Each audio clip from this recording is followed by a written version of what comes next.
everyone, it's Dee from Wai Parakore Soaps, and I'm just about to set up for a soaping session, and I suddenly realised that I hadn't done an update for the March challenge of the Kiwi Soap Makers Facebook group. Now the theme was Irish or St Patrick's Day, and if you've seen the making video you would have seen that this was the soap that I made for the challenge, and this is a Guinness Beer soap. So I made the loaf first, and then I, after it had its 24-hour saponification, I piped the top. Bit of gold glitter for those leprechauns out there, and attempted, when I say attempted, to ice or pipe on a Shamrock.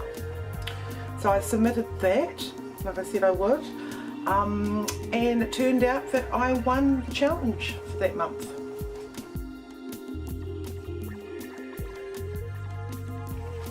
So the draws were a random draw, but I'm still pretty chuffed, and as a winner of a challenge I get $100 worth of product from Pure Nature, who sponsors our challenges. So a very big thank you to Kiwi Soap Makers and all the fellow soap making friends who are really supportive to new soapers and the like, and a very big thank you to Pure Nature for providing this little haul video. So for my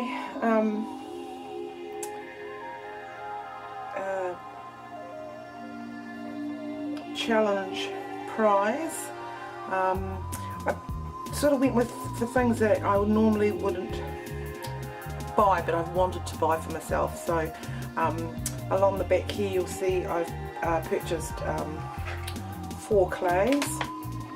I've got a bentonite clay, because there are some masks and things I want to do as well, and also too I want to do an al natural soap range, so it's using clays as colorants.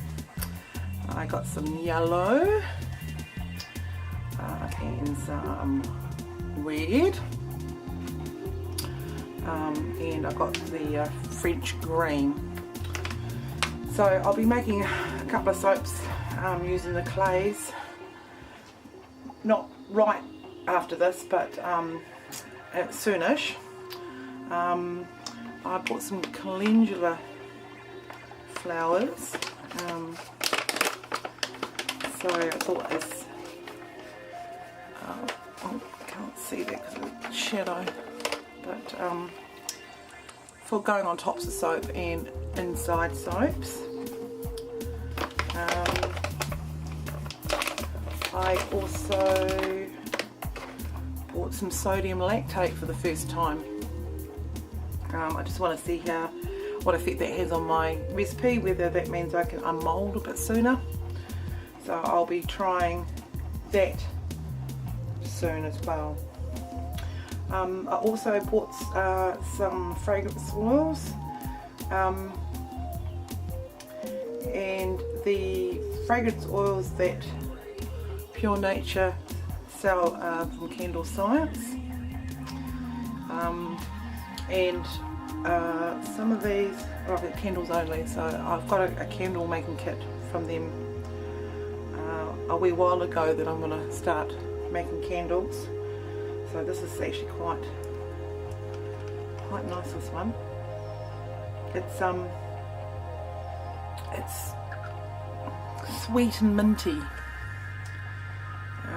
Doesn't have the spiciness of a peppermint, but like sweet mint flavour or fragrance.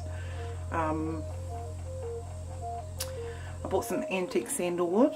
I have an idea for a soap which a yin and yang soap, which I think this will probably go quite nicely in. and Egyptian amber. Always wanted to try, see what this is like. And that's actually smells sweeter than I thought it would, but I think that would be quite nice in a soap. And a day at the spa, which caught my eye. It's a bit hard to describe. So the notes that I'm picking up on that one. I might have to go back to the description for that one. So I also needed to restock some of my micas.